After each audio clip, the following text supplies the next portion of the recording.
ভিডিওর টাইটেল এবং থাম্বনেল দেখে নিশ্চয়ই বুঝে গেছেন কি নিয়ে আজকের এই ভিডিওটি। পৃথিবীর শেষ রাস্তা। পৃথিবীর শেষ রাস্তাটি কোথায় অবস্থিত? আদৌ কি এটি সম্ভব? আচ্ছা, সেখানে কি আকাশ মিশে গিয়েছে? এই প্রশ্নের উত্তর অনেকেরই অজানা। সত্যি বলতে ভিডিওর ইনফরমেশন সংগ্রহ করার আগ পর্যন্ত আমারও অজানাই ছিল, কিন্তু এখন আর আপনি অজানা থাকবেন না, কারণ আমি আপনাকে সম্পূর্ণ বিনা টাকায় মাত্র অল্প কিছু সময়ের মধ্যেই সেই রাস্তা ঘুরিয়ে নিয়ে আসব। তো চলুন শুরু করা যাক আজকের ভিডিও। ফরেনসিক বাংলা চ্যানেলে আপনি নতুন হয়ে থাকলে অনুরোধ করব চ্যানেলটি সাবস্ক্রাইব করে বেল আইকনটিতে ক্লিক করুন।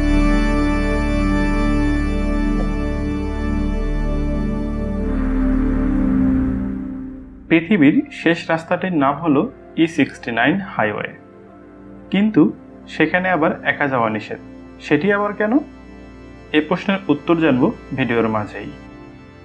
ইউরোপের E69 হাইওয়ে হলো পৃথিবীর শেষ রাস্তা, যেটি নরওয়েতে অবস্থিত।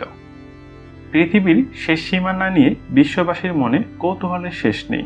বিশেষ করে অ্যাডভেঞ্চার প্রেমীরা সেই স্থানে দেখতে চান সরজমিনে। তবে সেখানে পৌঁছানো কি সম্ভব? হ্যাঁ, অবশ্যই সম্ভব। পৃথিবীর শেষ রাস্তাটির নাম E69 হাইওয়ে, যেখানে একা যাওয়া সম্পূর্ণ নিষেধ। একা গেলেই নাকি বিপদ হতে পারে। উত্তর মেরু যদি দেখা যেমন বিস্ময়ের, ঠিক তেমনি অ্যাডভেঞ্চার প্রেমীরা স্বপ্ন দেখেন পৃথিবীর শেষ রাস্তা দিয়ে অন্তত একবার হলেও হাঁটবেন। পৃথিবীর শেষ রাস্তাটি অবস্থিত উত্তর গোলার্ধে, অর্থাৎ নিরক্ষরেখার ঠিক উপরে। তবে রাস্তাটিকে কেন বিশ্বের শেষ রাস্তা বলা হয় জানেন কি? আর কেনই বা সেখানে একা যাওয়া নিষেধ? ইউরোপের E69 বা পৃথিবীর শেষ রাস্তাটি উত্তর গোলার্ধের গা ঘেঁষে চলে গেছে। এই পথ উত্তর ইউরোপের নর্থ ক্যাপকে সংযুক্ত করেছে নরওয়ের অন্ডাফিউড গ্রামের সঙ্গে। পৃথিবীর শেষ রাস্তা বা E69 হাইওয়ের দৈর্ঘ্য 129 কিলোমিটার। এই E69 হাইওয়েতে যেতে গেলে 5টি টানেল পার হতে হবে। এর মধ্যে সবচেয়ে লম্বা টানেল নর্থ ক্যাপের দৈর্ঘ্য 6.9 কিলোমিটার। এটি গিয়ে পৌঁছায় সমুদ্রতলের প্রায় 212 মিটার নিচে। এই পথে যেতে যেতে দুই পাশে নজরে আসবে অপূর্ব সুন্দর প্রাকৃতিক দৃশ্য। একই সঙ্গে সমুদ্র ও বরফও দেখতে পাবেন এই পথে। এ যেন প্রকৃতির এক অপার সৌন্দর্য পৃথিবীর শেষ রাস্তার দিকে ধীরে ধীরে এগিয়ে নিয়ে যাচ্ছে। একটু সামনে গেলে চোখে পড়বে কেন এই রাস্তায় একা যাওয়া নিষেধ। সম্পূর্ণ ভুতুড়ে পরিবেশের মতো দেখতে, চারপাশে বরফে আচ্ছন্ন রাস্তা, যা একা চলাচলের জন্য সম্পূর্ণ অনুপযোগী। বলা হয় এই রাস্তায় জীবনে একবার অন্তত না গেলে অ্যাডভেঞ্চার প্রেমীদের জীবন বৃথা। তবে পৃথিবীর শেষ রাস্তায় একা যাওয়া নিষেধ কেন? E69 হাইওয়েতে যাওয়ার কিছু নিয়ম আছে, সেগুলো না মানলে এই রাস্তায় যাওয়ার কথা ভুলেও ভাববেন না। E69 হাইওয়ের অভিনব ভৌগোলিক অবস্থানের কারণে এখানে কাউকে একা যাওয়ার অনুমতি দেওয়া হয় না।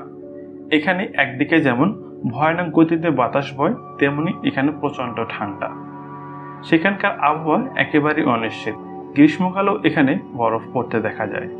আবার সমুদ্র উপকূলে হওয়ায় যে কোনো মুহূর্তে আবহাওয়া পরিবর্তন হতে পারে। আর শীতকালে এই রাস্তা একেবারেই বন্ধ থাকে। অতিরিক্ত তুষারপাত বা বৃষ্টি হলে আবার গাড়ি চালানো ভয়ানক বিপজ্জনক। যখন তখন যেখানে সেখানে ঝড় উঠতে পারে। এই অপ্রত্যাশিত আবহাওয়ার কারণেই E69 হাইওয়েতে একা যাওয়া সম্পূর্ণ নিষেধ। নরওয়ের E69 হাইওয়ের তৈরি পরিকল্পনা শুরু হয় 1930 সাল নাগাদ। এর 4 বছর পর 1934 সালে রাস্তাটি তৈরির সিদ্ধান্ত চূড়ান্ত করা হয়। পর্যটন, মৎস্য চাষ ইত্যাদির পরিকল্পনাও তাতে সামিল ছিল। এই হাইওয়ের বর্তমান দৈর্ঘ্য 129 কিলোমিটার, যা সম্পূর্ণ হয়েছে 1992 সালে। তারপর থেকে এইভাবেই চলছে। যদিও আন্তর্জাতিক মহলে এই E69 হাইওয়েটি পৃথিবীর শেষ রাস্তা বলে স্বীকৃতি পেয়েছে, তবে এরকম রাস্তা বিশ্ব কিন্তু আরও রয়েছে। সেসব সম্পর্কে না হয় অন্য কোনো দিন জানব। পৃথিবীর শেষ রাস্তা প্রথমবার দেখে আপনার অনুভূতি কি অবশ্যই কমেন্ট করে জানাবেন। ভালো লাগলে লাইক এবং অন্যদেরকেও শেয়ারের মাধ্যমে জানার সুযোগ করে দিতে পারেন। ফরেনসিক বাংলা চ্যানেলে নতুন হয়ে থাকলে চ্যানেলটি সাবস্ক্রাইব করে বেল আইকনটিতে ক্লিক করুন। ধন্যবাদ।